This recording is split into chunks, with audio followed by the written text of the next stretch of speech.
दोस्तों, आज तक हम में से अधिकतर लोगों को टाइम मैनेजमेंट के बारे में जितनी नॉलेज है उतनी हिस्ट्री में कभी नहीं थी। इतनी सारी टेक्नोलॉजी, मौजूदा टूल्स और टाइम मैनेज करने की टिप्स एंड ट्रिक्स के बाद भी आज लोगों में स्ट्रेस सबसे ज्यादा और ऑल टाइम हाई है। और इंटरनेट पे टाइम मैनेजमेंट पे इतनी सारी इन्फॉर्मेशन होने के बावजूद भी अधिकतर लोगों को आज भी अपना टाइम मैनेज करने में प्रॉब्लम होती है। और ऐसा इसलिए है क्योंकि टाइम मैनेजमेंट के बारे में आप जो कुछ भी जानते हो वो सब आज के टाइम के हिसाब से गलत है। सब कुछ पुराना हो चुका है क्योंकि आपने टाइम मैनेजमेंट के बारे में आज तक जो कुछ भी सीखा है वो सभी लॉजिकल है। टिप्स एंड ट्रिक्स, कैलेंडर्स और चेकलिस्ट स्टेप्स, ये सब कुछ लॉजिकल है, पर असल में हम सभी इंसान हैं, इमोशनल बीइंग्स हैं, कोई रोबोट नहीं। क्योंकि जब हम डिफरेंट इमोशंस फील करते हैं, जब हम सैड होते हैं, गुस्सा होते हैं, खुश होते हैं, हमारे अलग अलग मूड ये सब डिफाइन करते हैं कि हम हर दिन अपने टाइम को कैसे यूज करेंगे।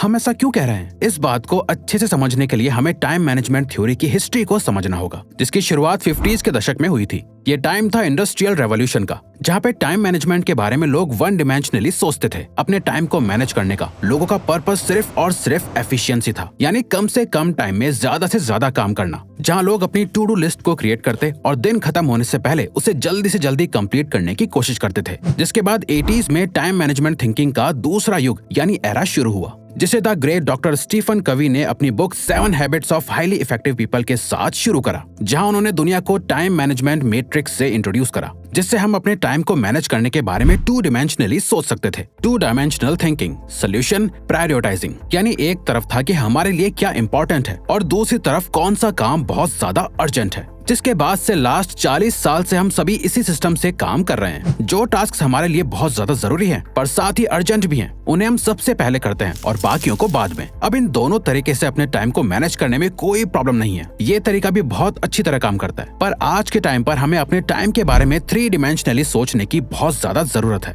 जिसे self discipline strategist Rory Whedon ने क्रिएट करा है। और कई रिसर्चेस में भी ये पाया गया है कि ये अपने टाइम को मैनेज करने का सबसे बेस्ट तरीका है। तो आखिर क्या है वो तरीका? और वो है multiply your time, the RAC method.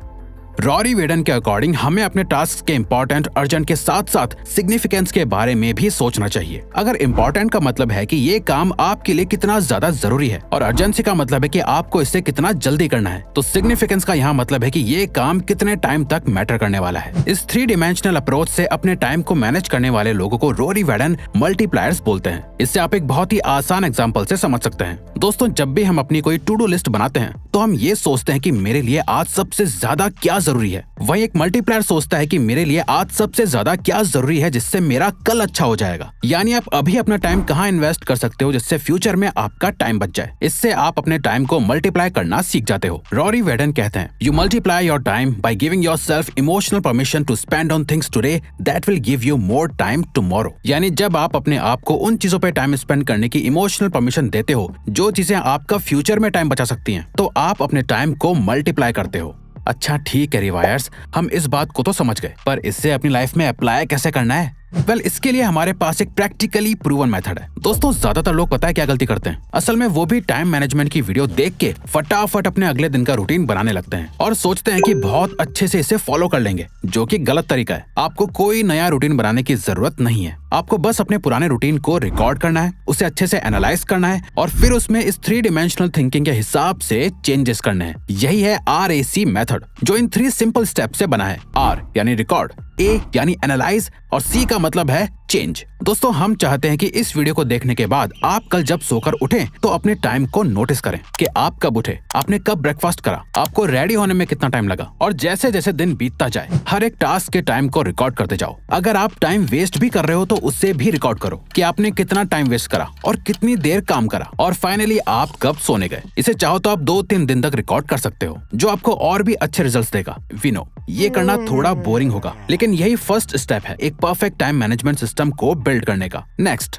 जब आप सोने जाओ तो एक बार अपने रिकॉर्ड करे हुए टाइम को एनालाइज करो। आपने पूरे दिन क्या क्या करा। अब यहाँ आपको काफी शॉकिंग चीजें पता चलेंगी कि आप कहाँ कहाँ अपना टाइम वेस्ट कर रहे हो। इस लिस्ट में से उन टॉप 5 टाइम वेस्टर एक्टिविटीज को सिलेक्ट करो जिसमें आपने अपना सबसे ज्यादा टाइम वेस्ट करा है, और उन्हें कैलकुलेट करो कि आपने कितना टाइम ऐसी एक्टिविटीज में वेस्ट करा जिससे ना आपको प्रेजेंट में कुछ फायदा हुआ और फ्यूचर में तो आपको इससे और ज्यादा नुकसान भी होगा। फॉर एग्जाम्पल, मान लो आपको किसी इंपॉर्टेंट प्रोजेक्ट पे काम करना है या अपने असाइनमेंट को कंप्लीट करना है, पर आपने आधा दिन तो इधर उधर घूमने में और इंस्टाग्राम पे रील देखने में ही वेस्ट कर दिया, जिस इस टाइम आप अपना कोई इंपॉर्टेंट काम कर सकते थे जिससे आपको अगले दिन करना होगा, पर इन सब बातों को आप अपने माइंड में ही एनालाइज नहीं कर सकते। आपको एक पेन पेपर पे लिखना होगा, या फिर और अच्छे से एनालाइज करने के लिए आप अपने टाइम का रोड मैप भी बना सकते हो, जिससे आपको पता चलेगा कि आपने कब और किस चीज से डिस्ट्रैक्ट होकर कोई एक्शन लिया था जिससे आपका टाइम वेस्ट हुआ, और जिसके लिए आप यूज कर सकते हो वंडरशेयर ईड्रॉमाइंड को। ये एक ऐसा टूल है जिसकी मदद से आप किसी भी कॉन्सेप्ट को ब्रेक डाउन करके समझ सकते हो, या अपने आइडियाज और प्लान्स को बना सकते हो, और बहुत ही अच्छी तरह अपने नोट्स भी बना सकते हो, और जहां आप माइंड मैप क्रिएट कर सकते हैं। यहाँ आपको 5000 से भी ज्यादा टेम्पलेट्स और रिसोर्सेज मिल जाएंगे, जिसमें से चूज करके उसे एडिट कर सकते हो और अपने अकॉर्डिंग माइंड मैप को क्रिएट कर सकते हो। इसे यूज करना बहुत ही सिंपल है। ये कई मल्टीपल फॉर्मेट्स को सपोर्ट करता है। यहाँ आप वर्ड फाइल को इंपोर्ट कर सकते हैं, जिसे आप बाकी किसी भी फॉर्मेट में एक्सपोर्ट भी कर सकते हो, जैसे एक्सेल, पीपीटी या पीडीएफ। ये software Windows, Mac, Android, iOS और यहाँ तक कि लाइनक्स में भी अवेलेबल है, और इसे यूज करना बहुत ही ईजी है, और ये आपके वर्क फ्लो को बहुत ही आसान बना देता है। तो डिस्क्रिप्शन में दिए गए लिंक से वंडरशेयर ईड्रॉमाइंड को जरूर डाउनलोड करें।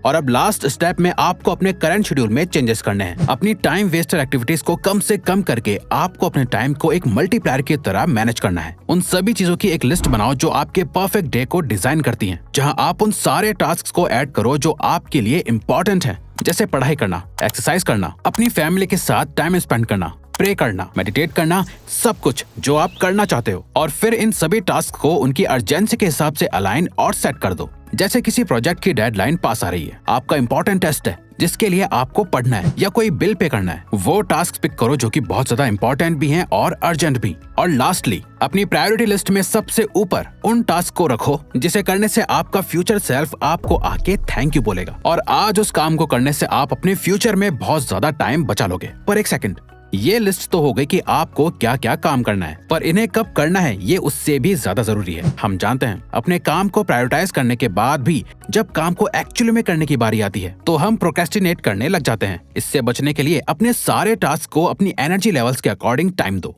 Pair your task with your biological prime times. दोस्तों, हम सभी की लाइफ में दिन का एक ना एक ऐसा टाइम जरूर होता है जब हमारे अंदर बहुत ज्यादा एनर्जी होती है। जिन लोगों को सुबह जल्दी उठने की आदत है वो लोग अपने मॉर्निंग में सबसे ज्यादा प्रोडक्टिव फील करते हैं, क्योंकि वो टाइम उनके लिए बेस्ट होता है। इसी टाइम वो सबसे ज्यादा एनर्जाइज्ड फील करते हैं। वहीं बहुत से लोग ऐसे हैं जो पूरा दिन तो बहुत लेजी फील करते हैं, पर रात में उनके अंदर अपने सारे टास्क को फिनिश करने की एनर्जी आ जाती है। यही रीजन है कि कुछ लोग सुबह जिम जाते हैं, कुछ लोग शाम को। अक्षय कुमार जैसे कुछ लोग सुबह 4 बजे उठकर सक्सेसफुल हुए हैं, तो वहीं AR रहमान जैसे कुछ लोग लेट नाइट काम करके सक्सेसफुल हुए हैं। इसीलिए आप अपने किसी भी टास्क को किसी भी रैंडम टाइम पर सेट नहीं कर सकते हैं, या दूसरों को देख के सुबह 4 बजे उठने से आप ज्यादा सक्सेसफुल नहीं हो सकते। यही रीजन है कि ज्यादातर लोग प्रोक्रेस्टिनेट करते हैं और इम्पोर्टेंट चीजों को टालते रहते हैं, क्योंकि वो एक बहुत हाई एनर्जी टास्क को तब करने बैठते हैं जब उनके खुद के अंदर ही एनर्जी नहीं होती। ये ऐसा ही है जैसे एक बिना फ्यूल की कार को ड्राइव करने की कोशिश करना। जब उसमें तेल ही नहीं होगा तो वो आगे बढ़ेगी ही नहीं। इसीलिए आपको ये देखना होगा कि आप दिन के किस टाइम पर सबसे ज्यादा एनर्जाइज्ड फील करते हो, और कौन सा ऐसा टास्क है जो आपकी सबसे ज्यादा एनर्जी डिमांड करता है और मांगता है, और दिन का वो कौन सा टाइम है जब आप सबसे ज्यादा लो एनर्जाइज्ड फील करते हो। आपको अपने हर टास्क को उसकी एनर्जी की डिमांड के अकॉर्डिंग सेट करना चाहिए। फॉर एग्जाम्पल, हम खुद का एग्जाम्पल देके समझाएं तो अगर आप हमारे एनर्जी और वर्क के ग्राफ को देखो तो वो कुछ ऐसा दिखेगा, जहाँ सुबह उठते ही एनर्जी अपनी पीक पे होती है। तो इसीलिए सुबह होती है मॉर्निंग वॉक या एक्सरसाइज के लिए, ब्रेकफास्ट एंड ऑल। देन तुरंत उसके बाद एक 4 घंटे का डीप वर्क सेशन, जहां हम उन सारे टास्क को फिनिश करते हैं जो हमारे लिए सबसे ज्यादा इंपॉर्टेंट, अर्जेंट और सिग्निफिकेंट हैं, जो हमारी बहुत ज्यादा एनर्जी की डिमांड करते हैं और जिनमें हमारी सबसे ज्यादा एनर्जी लगती है। और लंच के बाद हमारे एनर्जी लेवल बहुत डाउन हो जाते हैं, जिस बीच हम अपने सारे छोटे मोटे काम निपटा देते हैं जिसमें ज्यादा एनर्जी की जरूरत नहीं होती। और फिर थोड़े से रेस्ट के बाद, और यू कैन से नैप के बाद, हम एक डीप वर्क सेशन और करते हैं और अपने बाकी के जरूरी काम को फिनिश करते हैं। ये पूरा टाइम मैनेजमेंट सिस्टम हमारे जैसे लाखों करोड़ों लोगों के लिए काम कर रहा है, और ये हमने सालों के टाइम मैनेजमेंट सिस्टम्स और एक्सपीरियंसेस से सीखा है, और उम्मीद है कि आप भी इस सिस्टम की हेल्प से अपने टाइम को अच्छे से मैनेज कर पाओगे। तो ये वीडियो यहीं खत्म होती है। अब अगर आपको ये वीडियो अच्छी लगी तो वीडियो को लाइक और चैनल को सब्सक्राइब करके हमें सपोर्ट करो, और बेल नोटिफिकेशन ऑन कर लीजिएगा ताकि आप आने वाली वीडियोस मिस ना कर पाओ। Thank you for watching.